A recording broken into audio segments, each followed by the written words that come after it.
Praise be to your holy name, Father.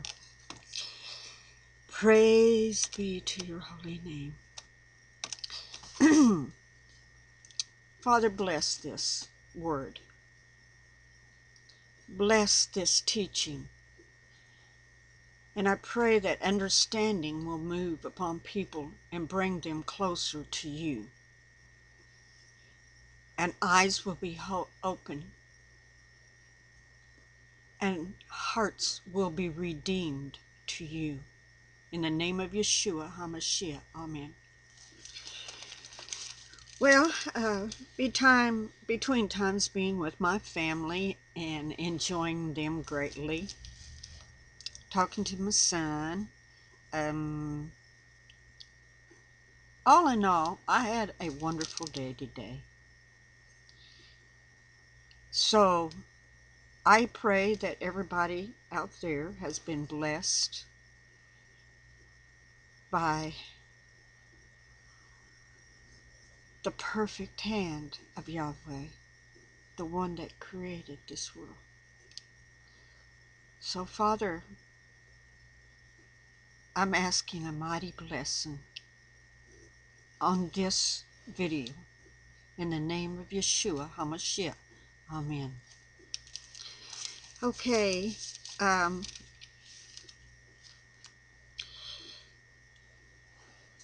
I was reading and studying today, it kept coming to me over and over that I had to go search out these verses because the Ruach Kadesh kept speaking to me in the spirit. There are keys that will open doors in heaven for blessings, and there are other keys that will close those doors for blessings and open doors of evil curses into your life. So I begin to pray about this. Now, we can see in Deuteronomy that it speaks of blessings and of curses. That he was speaking to Israel, saying about obedience. If you obey me, I will bless you. If you disobey me, I will curse you. Like it says, blessed shall thou be in the cities, and blessed shall thou be in the field. But then, the opposite, or the negative of that, is cursed shall thou be in the cities, and cursed shall thou be in the field. And there's many more, Go to Deuteronomy chapter 8, and you can read the blessings and the curses. It's one side, if you're saying, blessed shall be the fruit of thy body, and the fruit of thy ground, and the fruit of thy cattle, and the increase of the excuse me,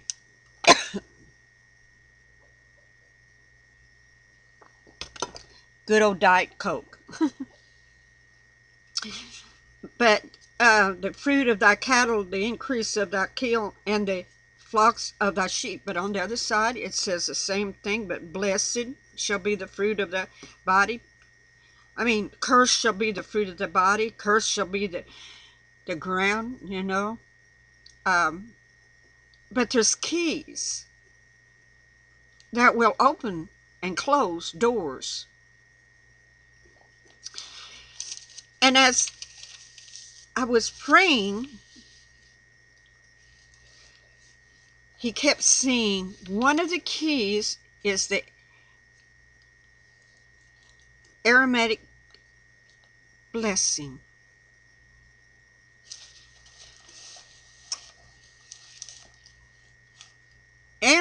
Aaron, was the brother of Moses, and Aaron also was a high priest.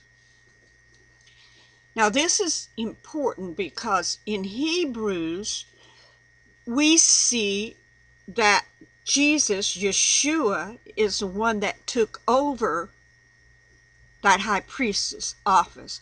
Even though he was born a Jew from the tribe of Judah, and the priest line didn't come from that group, that tribe, it come from Levi, and it took Levi's to be able to be the priest and do things. But we can see that Jesus, Yeshua, came down, and it was given to him the priesthood when he died, and that curtain was rent from top to bottom in the Holy of Holies. That was when the priesthood was rent from the hands of the Levites, and it's handed over to Yeshua, Jesus Christ, over in Hebrews. We can see it plainly speaking of it, because it says that he is a priest forever. I'm paraphrasing, I'm not quoting word for word, so go over in Hebrews and find it and read it. But that he would be a priest in the order of Melchizedek's priesthood, who was a high priest for God. And he met Abraham out in the field when Abraham come back from battle, and he give Abraham wine to drink, and Abraham gave him 10% of what was in the war, the taking of the war. So that was kind of like the Levites that was still in Abraham. The seed had not been planted yet, but Yeshua took over that priesthood, and that's where he is right now. And this is why in Numbers 6, chapter 6, beginning with verse 22, this is Aaronic blessings that God said to do. This is what it says. And the Lord spoke unto Moses, saying, Speak unto Aaron and unto his sons, saying, On this wise ye shall bless the children of Israel, saying unto them, The Lord bless thee and keep thee. The Lord make his face shine upon thee, and be gracious unto thee. The Lord lift up his countenance upon thee, and give thee peace. And they shall put my name upon the children of Israel, and I will bless them. And it's become very important that we need to speak these words, because Yeshua, Jesus Christ, become the high priest. And we, especially the bride, is becoming the priesthood that will rule and reign underneath Yeshua, Jesus Christ. So we need to start preparing ourselves, and we are to bless. We are to speak blessings over the people. This is a command from God, Yahweh himself. He's saying, The Lord bless thee and keep thee. The Lord make his face shine upon thee, and be generous unto thee. The Lord lift up his countenance upon thee, and give thee peace. And they shall put my name upon the children of Israel, and I will bless them. I fully believe, as in the other video I was talking, I'm not going to get back into that, about the law of love that Yeshua, Jesus Christ, said to do. And see, he said to love your enemies, do good. So, in a way, when you bless them that curse you and pray for them which despitefully use you, go back up to 27. But I say unto you, here, love your enemies, do good to them which hate you, bless them that curse you, pray for them which despitefully use you. He was speaking these blessings over us. And he's saying that we, like him, should speak blessings, that priestly blessings over other people, even our enemies, for us to receive blessings. It's a key. It's like a key that you take and you put it in the lock and you turn the key and you hear the sounds of the lock working and opening. You reach up and grab the door handle and you open up the door handle, and there are rooms full of blessings of all kinds up there that is waiting for us to get the proper key to put in the door. So that is why we need to bless our enemies. Pray for them and bless them, because then it not only opens the door to them to receive a blessing, but for us to receive a blessing. But he also showed me, if we do the opposite of what Yeshua says, to love our enemies and pray for them, but if we, on the other hand, disobey this law, and we go and turn right around and curse our enemies and those that hate us. In other words, if it was like over in back over in Deuteronomy, I think. Anyway, if it was back over there in the blessings and the curses, it would go on the blessings. It says, bless them that curse you, pray for them which despitefully use you. On the other side of that, curse them that curse you, pray curses for them which despitefully use you. But then, in doing that, you would be taking that key up there to that door blessing and turning it, and it wouldn't unlock. But you go over here to this other door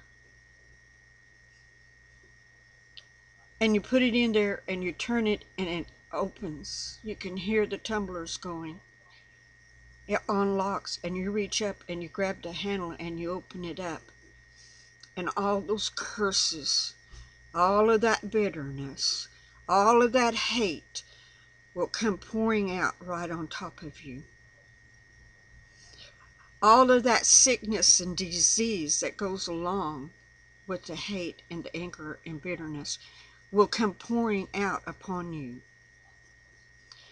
But it don't touch the one over there that's praying blessings and forgiving you, because the door is open of blessings, and the blessings are pouring out on that person. Not only the blessings that they prayed for you, but the blessings that just come by blessing other people. Because If husbands and wives that are having problems would learn to take their hand and pray this type of blessing over your mate, and they pray it over you, all of that hostility, all of that little nonsense stuff that has built up through the year will disappear. Because you're praying priestly blessings. You're saying, may the Lord bless you, my dear husband, and keep you. And I like keep you in the palm of his hand. The Lord make his face shine upon you and be generous to you, my dear. The Lord lift his countenance upon you and give you peace that passes understanding.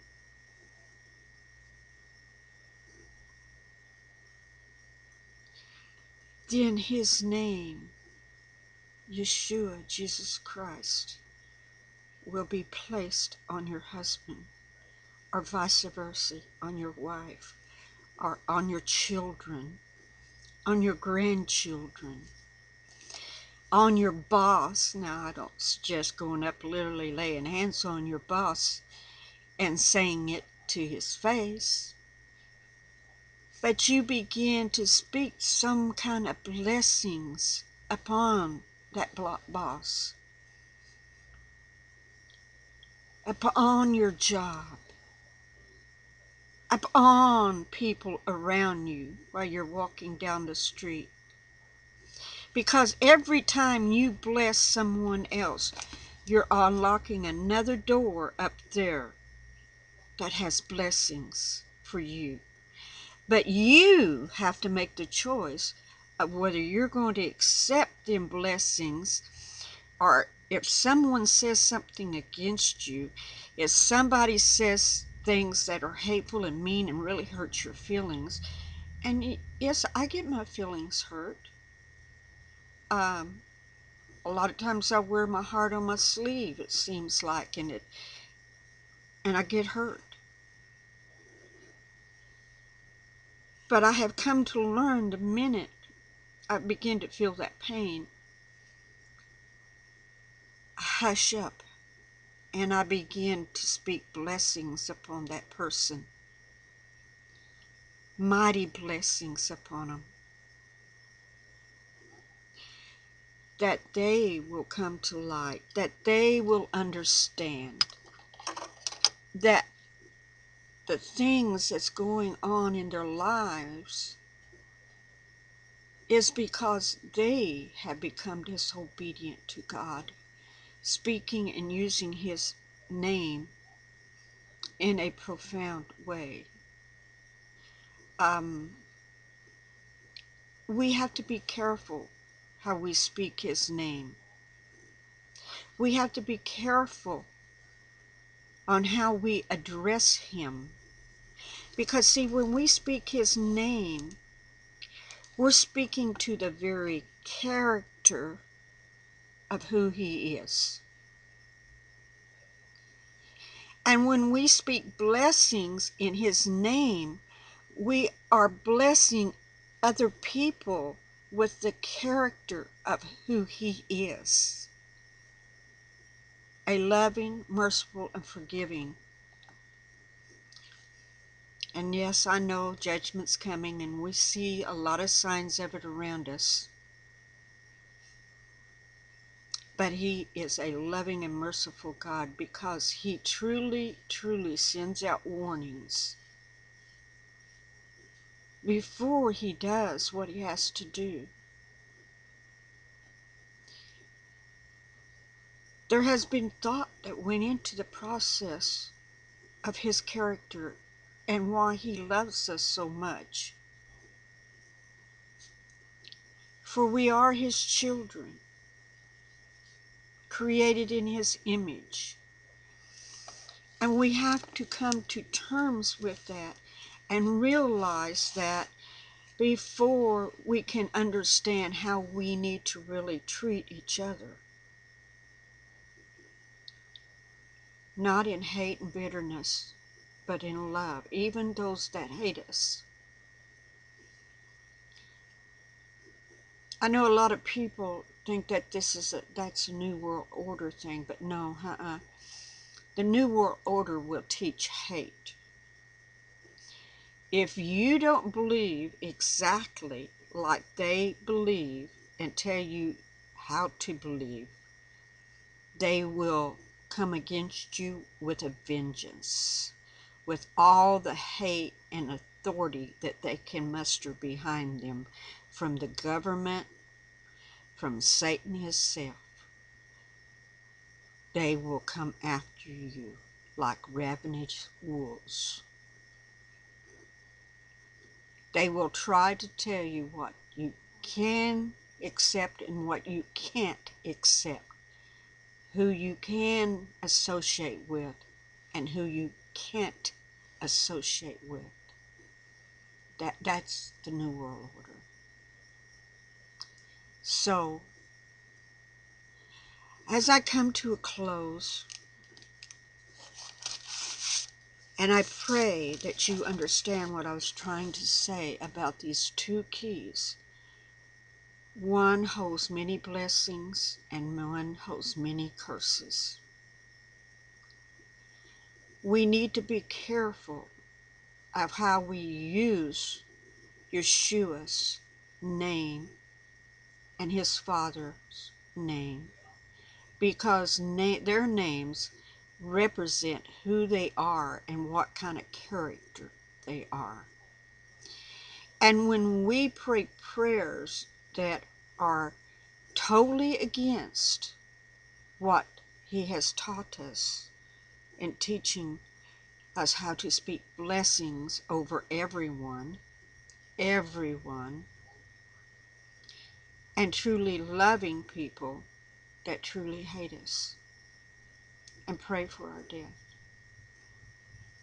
If you want to become holy and righteous, we have to walk in his love and in his light, obeying his truths in the way he spoke them.